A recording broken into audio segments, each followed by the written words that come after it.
Good morning. Good morning. It is 2:53 a.m. I'm on my way to the gym. Monday morning, bright and early.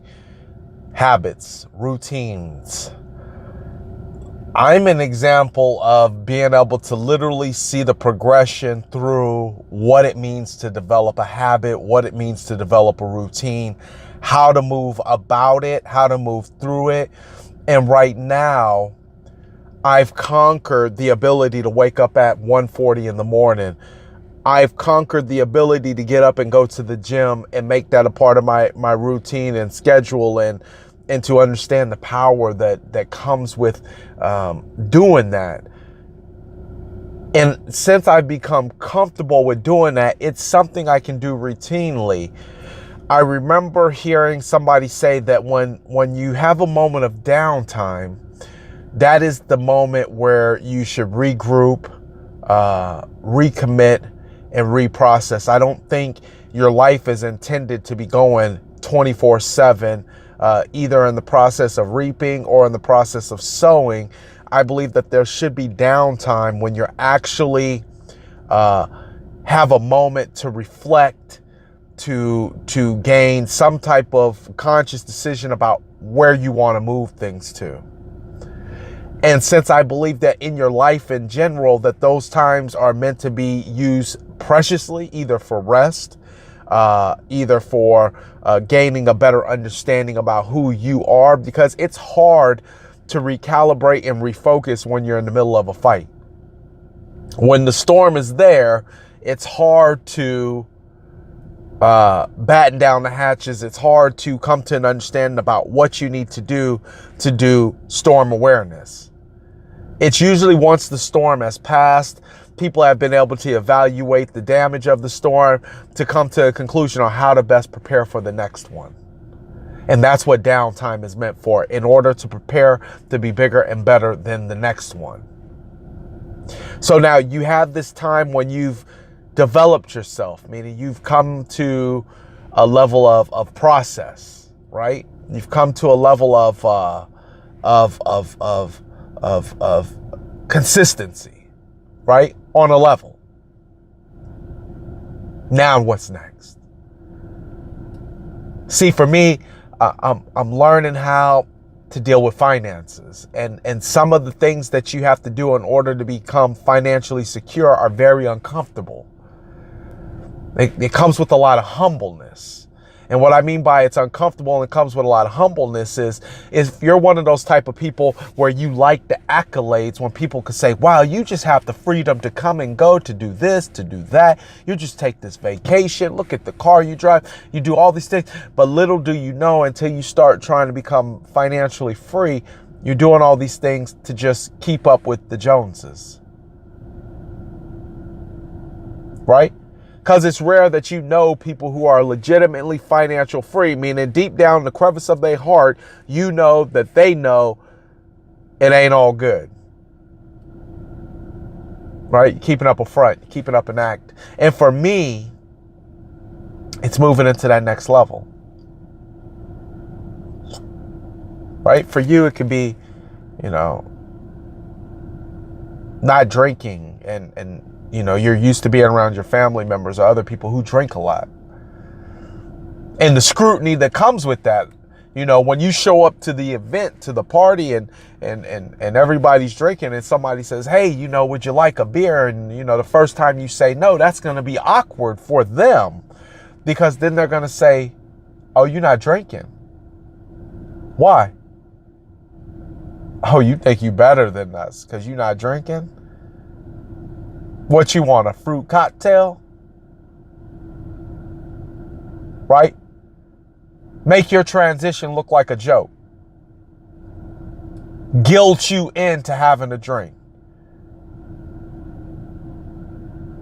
Or like when somebody say, hey, well, let's go out and let's go to this expensive dinner. And it's outside of your budget. It's outside of what you can afford. It's not in line with what you're trying to do with your life and your finances.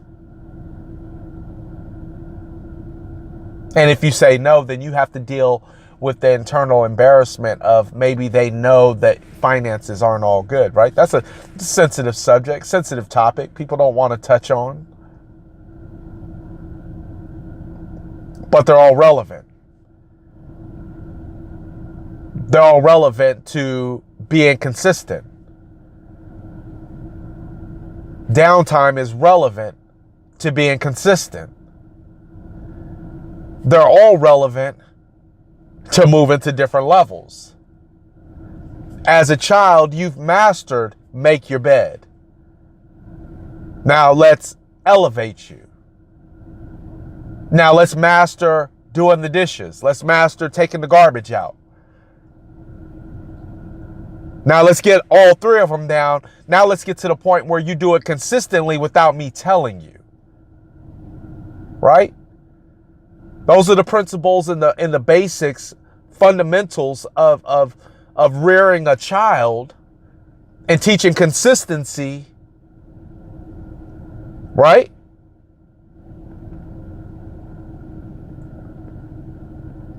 So the same thing applies as an adult. You've mastered that level.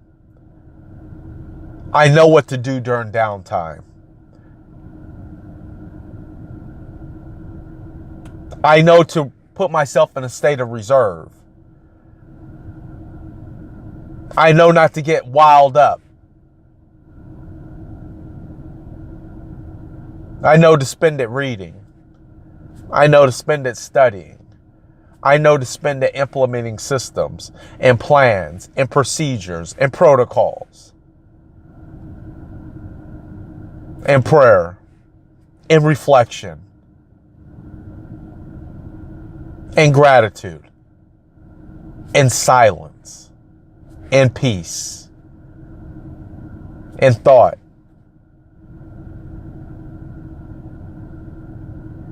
And I also know that when I've mastered one level and it's become easy, it means it's time to graduate to the next one. You shouldn't need somebody to tell you.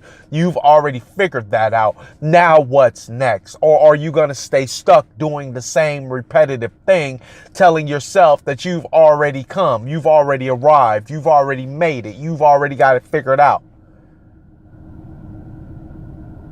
I give children leniency on thinking they have it figured out because they haven't lived life to understand what it truly can do to you.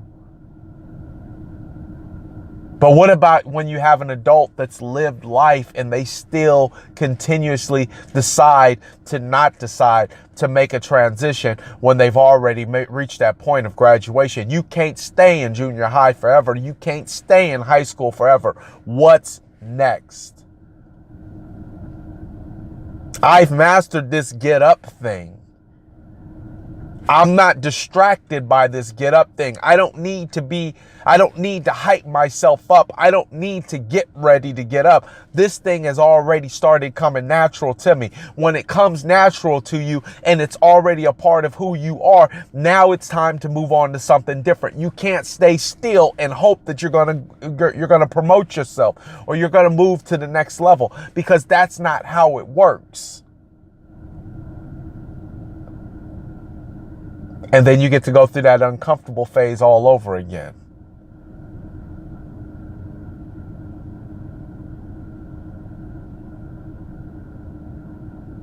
Most people won't ever progress because that memory of what they went through, how hard it was, how much energy it consumed. The perspective isn't saying that I fought and I won that battle. The perspective is, oh my God, I have to go through this uncomfortable feeling again. Not knowing that that first progression led you to your elevation. If it led you to your elevation, what will your second progression do? What will your third progression do? What will happen when you keep progressing and you keep finding out that you keep becoming better and better and better? At which point did you understand that this was not about you? See, the Bible has a passage in there that says a wise man leaves his children's children an inheritance. At which point do I give myself some type of pat on the back and say, you've done a good job? You get that pat on the back when you're dead. When you've ran the race until the end. There's no arrival point. There's no point where you say, I've made it. This is it. The point where you've made it is the day when you're on that, you're in your deathbed, you're in your last place of resting on this earth, and your family has surrounded you. And you're smiling and you're conversing and you're talking about all the good memories. And then you close your eyes and you take your last breath. And they celebrate having you. And then you celebrate in heaven. God willing, that's 70, 80, 90 years, 100 years.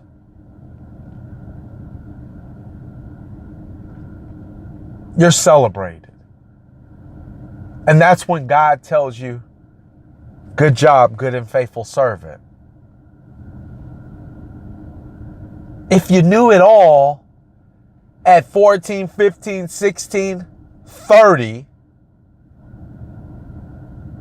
I don't think God would make it realistic to live till 70 or 80.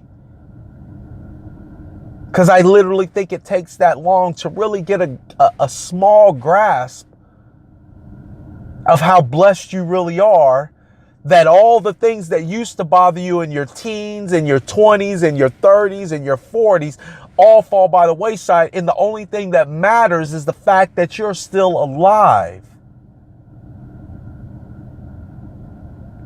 But you have to be willing to progress. You have to be willing to elevate. You got to stop patting yourself on the back at every single place and every turn that you feel like you've made it. It doesn't end. And every time you give yourself a pat on the back, you take a seat just to be told it's not over. And then you have a rude awakening that I have to get back into the game. You're running a victory lap and you haven't finished the race.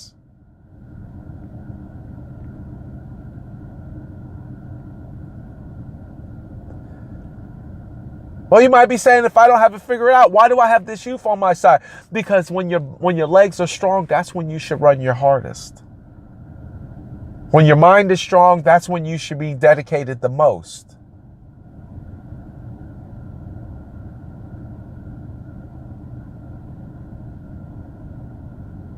But those are decisions. Decisions you want to make, decisions you don't want to make. Everybody has the right. But the decision is yours on whether or not you're going to stay still, patting yourself on the back, reading the headlines that they're saying you're great. And deep down, you and I both know that that's not true.